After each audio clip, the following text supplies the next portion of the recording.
The mop handle trembled in her tired hands as Maria stood in the endless hotel corridor, her uniform still damp from the rain outside. The clock on the wall ticked mercilessly. 3 hours, that's all she had.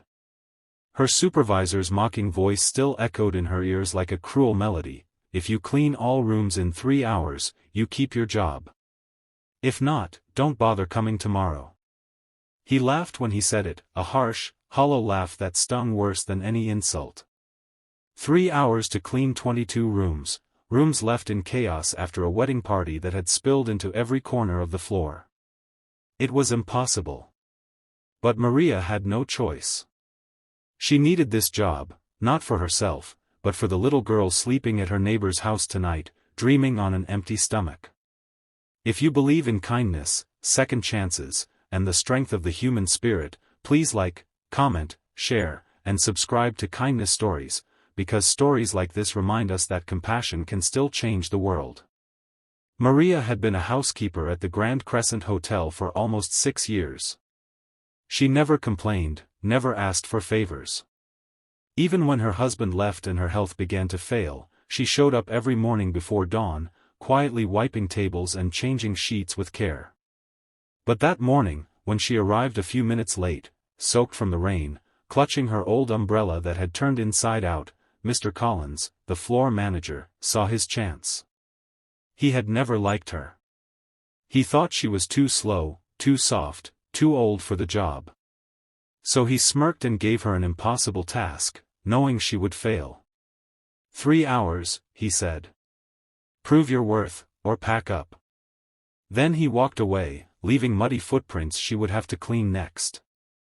Maria took a deep breath, her chest heavy but her eyes steady. She tied her thinning hair back and whispered a silent prayer. Each room she opened told a story of carelessness, food trays on the floor, champagne spilled across white sheets, lipstick-stained glasses, and confetti scattered like fallen stars. Her hands moved fast, her back ached, but she worked like someone racing against fate itself. The vacuum hummed, the bucket sloshed, and the scent of lemon cleaner filled the air like her own quiet defiance. Time slipped by faster than she could count. After the 6th room, her knees began to shake. By the 10th, her breath came in shallow gasps. Still, she kept going. She remembered her daughter, Sophia, 7 years old, curious and bright, who always waited by the window when Maria came home. "Mama, did you smile today?" Sophia would ask, and Maria would force a small one for her sake. But tonight, she wasn't sure if she'd be smiling at all. As she pushed her cart down the hall, one of the guests, a middle-aged man in a tailored suit, stepped out of his room. He looked at her, then at the stack of dirty linens. "Rough day?" he asked casually. Maria just nodded, not wanting to waste a second. He hesitated, then said something strange. "You remind me of my mother. She used to work 3 jobs. People thought she'd never make it, but she did." He reached into his wallet, pulled out a bill, and handed it to her. "For luck," he said softly. It was a $50 note. Maria's eyes filled with tears, but she quickly tucked it away and whispered, "Thank you, sir." That brief moment gave her strength, the kind that comes not from the body, but from the soul. By the 2nd hour, she had cleaned 15 rooms. Her wrists throbbed, her fingers raw from scrubbing, but she refused to stop. Every minute mattered. She could almost hear Mr. Collins laughing somewhere, waiting for her to fail. She wasn't cleaning just for her job, she was cleaning to prove that dignity cannot be crushed by arrogance. But life, as always, had a cruel sense of timing. Just as she reached room 16, the old vacuum sputtered and died. Maria froze. She tried to turn it on again, nothing. Panic surged through her chest. She couldn't afford to lose a single minute. She dropped to her knees and began picking debris by hand, tears mixing with sweat. Her heart raced, her vision blurred. "Still," she whispered, "for Sophia. Just for Sophia." Downstairs, Mr. Collins checked his watch and smirked. 2 hours gone, he muttered to himself. Let's see her beg. But someone else was watching, the same man from room 12. His name was James Whitmore, a well-known businessman who had come to the hotel for a conference. From his window, he had seen her rushing between rooms, soaked in sweat but moving with unwavering determination.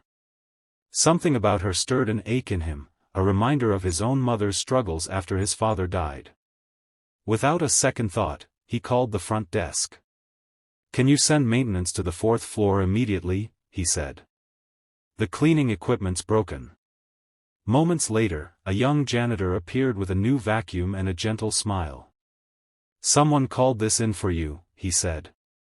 Maria blinked, confused but grateful. She whispered a shaky thank you, her voice trembling. With the new vacuum, she pressed on, faster now, driven by a mix of exhaustion and hope. By the time she reached the last room, the clock was ticking down the final 15 minutes. Her back screamed with pain. She moved slower now, almost in tears, but she finished, every bed made, every floor shining. The hallway gleamed like sunlight on glass. Then, as the final second passed, she sank to her knees, staring at the spotless floor, whispering through her tears, "I did it." When Mr. Collins arrived, his smug grin faltered. Every room sparkled. Even he couldn't find a flaw. "You had help, didn't you?" he snapped. Maria shook her head. "Only my hands and God's grace." He frowned, then muttered, "Fine. You can keep your job. For now." And with that, he walked away, still unwilling to admit what she had achieved. But before she could even catch her breath, James Whitmore appeared again, this time with the hotel's general manager. "Excuse me," he said gently. "Are you Maria?" She nodded, nervous. "I watched you work today," James continued. "You reminded me that real dedication doesn't need an audience. It just needs heart." The manager stepped forward, smiling. "Mr. Whitmore has just partnered with our hotel chain. He wants to make a change, starting with how we treat the people who make this place shine." Maria didn't understand at first. Then she heard the words that made her hands tremble. "From today, you're promoted to housekeeping supervisor. You'll train new staff, at double your current pay." Her eyes widened, disbelief flooding her tired face. She tried to speak, but the words wouldn't come. Tears streamed down her cheeks as she whispered, thank you, sir." James smiled. "No, Maria. Thank you. You reminded us all that kindness is worth more than gold." That night, Maria walked home in the same rain she had arrived in, but this time, she didn't feel its chill.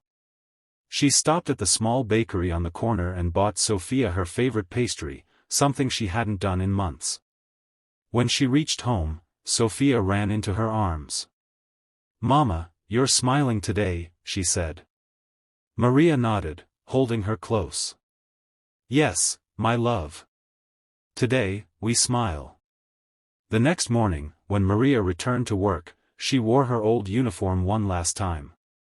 The entire housekeeping team gathered in the hallway, whispering about what had happened. Even Mr. Collins looked uneasy. When she walked by, he couldn't meet her eyes. Later that week, he was quietly replaced. But Maria didn't gloat or celebrate.